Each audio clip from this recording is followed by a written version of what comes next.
ভারতীয় ফুটবল এবার গভীর অন্ধকারে আচ্ছন্ন হতে চলেছে। কারণ এই জন্যই বলছি, এবছর আইএসএল সম্ভবত হচ্ছে না। যা রিপোর্ট বেরিয়ে আসছে তার জন্যই বলতে হচ্ছে আইএসএল সম্ভবত এই নতুন মরশুমে কিন্তু হচ্ছে না। কারণ বলা হচ্ছে আইএসএল করার সময় এফএসডিএল, যারা এই আইএসএলটাকে আয়োজন করে, তাদের সঙ্গে এআইএফএফ এর যে চুক্তি হয়েছিল সেই চুক্তি শেষ হচ্ছে ডিসেম্বর 31 তারিখ 2025-এ।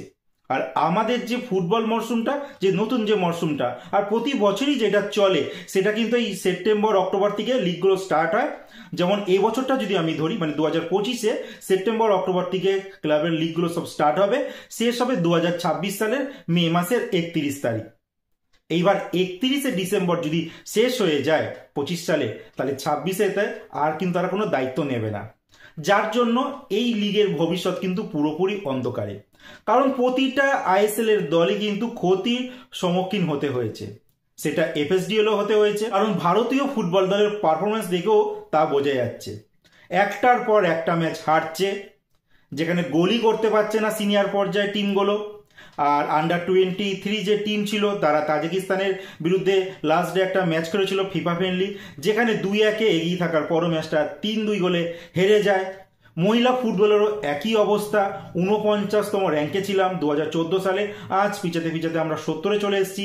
ইদানিংকালে বাংলাদেশের কাছে রেগুলার বেসিসে মহিলা ফুটবল হারছে, পুরুষ ফুটবল ড্র করছে। তো ভারতীয় ফুটবলের কিন্তু ভবিষ্যৎ পুরোপুরি খেলার দিক থেকে অন্ধকার। এবার যারা এই জাতীয় লিগগুলো আয়োজন করে, মানে আইএসএল এর কথা বলছি, তাদের দিকেও কিন্তু সেম একই অবস্থা। কারণ তাদের সঙ্গে চুক্তি, মানে এফএসডিএল এর সঙ্গে এআইএফএফ এর চুক্তি কিন্তু 31শে ডিসেম্বরেই শেষ হয়ে যাচ্ছে। তারপর কি হবে? যেখান থেকে নতুন একটা চুক্তি নিয়ে হাজির হয়েছে এফএসডিএল, যেখানে এআইএফএফ কে তারা বলেছে একটা চুক্তি হবে যেখানে শেয়ার ভিত্তিতে সবাইকে কিন্তু লাভ নিতে হবে। বলা হয়েছে 26%, মানে 100%-এর 26% লাভ নেবে এফএসডিএল, 14% দেবে এআইএফএফ কে, আর যে 60% থাকবে সেটা সমস্ত ক্লাবগুলোকে ভাগ করে দেবে। আর এতেই নারাজ হয়ে গেছে এআইএফএফ। এআইএফএফ চাইছে না, আমি পার্সেন্টেজে কোনো কাজ করব না, আমার যেটা আগে ফিক্স স্যালারি দিতে আমাকে ওইটাই দেবে। কারণ এআইএফএফ এর তো কিছু নীতি আছে। কিছুদিন আগেই আমরা দেখেছিলাম যে একটা গাড়ি কেনার জন্য 70 লাখ টাকা খরচা করে ফেলেছে এআইএফএফ এর এক কর্তা, জাস্ট তিনি অফিসে আসবেন দিল্লির। তো যাই হোক, এএফএফ চাইছে একটা ফিক্স স্যালারি, তিনি কমিশন সিস্টেমে কাজ করবেন না, তাহলে কাজ যা অবস্থা, এরা তো কাজ করবে না, তাহলে স্যালারিও পাবে না। তো সেইটাই হয়েছে। এবার যার জন্য কিছুদিন, মানে কয়েক মাস আগে অবধিও একটা ধমকি দিচ্ছিল এএফএফ এর তরফ থেকে যে যদি এফএসডিএল আইএসএল না করে আমরা একটা লিগ স্টার্ট করব। সেই লিগের পুরোটাই কিন্তু লভ্যাংশ যেটা আসবে ম্যাক্সিমামটা এএফএফ পাবে, আর বাকিটা ক্লাবদের মধ্যে ভাগ করে দেওয়া হবে, যেখানে আই লিগ আর আইএসএল সবাইকে নিয়ে হবে। বাট এইবারও কিন্তু সেই জায়গাটা একটা বাধা আসছে। যা খবর বেরিয়ে আসছে, মার্কাস একটা টুইট করেছে, তো সেখানে দেখানো হচ্ছে যে এফএসডিএল এর কর্তারা কিন্তু যে সমস্ত আইএসএল এর ক্লাবগুলো খেলে সেখানে তাদের সঙ্গে কথা বলছে। আর এই এফএসডিএল এর কর্তার সঙ্গে কিন্তু 4খানা দলের ভালো সম্পর্ক রয়েছে। একটা হচ্ছে এফসি গোয়া, আর একটা হচ্ছে নর্থ ইস্ট ইউনাইটেড এফসি, আর একটা হচ্ছে মুম্বাই, আর একটা হচ্ছে চেন্নাইন এফসি। তো এই 4টে দলের সঙ্গে কিন্তু যে শিল্পপতিরা রয়েছে তাদের সঙ্গে এফএসডিএল এর ভালো সম্পর্ক রয়েছে। এবার এই 4টে দল কি করে, যদি এরা হঠাৎ করে বন্ধ হয়ে যায় তাহলে কি হবে? আর বাকি যে সমস্ত দল রয়েছে, যেমন মোহনবাগান প্রচুর টাকা কিন্তু ইনভেস্টমেন্ট করে, তারা এএফসি চ্যাম্পিয়ন্স লিগ 2 খেলবে বলে এবছরটা দারুণ টিম তৈরি করছে, প্রচুর টাকা খরচা করছে। ইস্ট বেঙ্গলও কিন্তু বিগত কয়েক বছরের ব্যর্থতার জন্য এই বছর একটা ভালো টিম তৈরি করছে, তারাও কিন্তু অনেক টাকা ইনভেস্টমেন্ট করছে।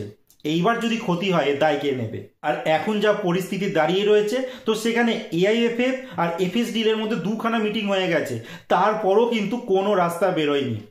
যে এমআরএ ছিল সেখানে কোনো দুপক্ষের মধ্যে কিন্তু সাইন হয়নি, পুরোটাই কিন্তু এবার অন্ধকারে। এএফএফ এর তরফ থেকে যে ফুটবলের যে ক্যালেন্ডার বের করা হয়েছে সেখানে কিন্তু আইএসএল এর কোনো লিস্টই নেই, বাকি সমস্ত রয়েছে। আই লিগ 1, 2, 3, মহিলা football, junior league, sub junior league সবই রয়েছে, বাট আইএসএল এর কিন্তু কোনো নামগন্ধ এখানে নেই।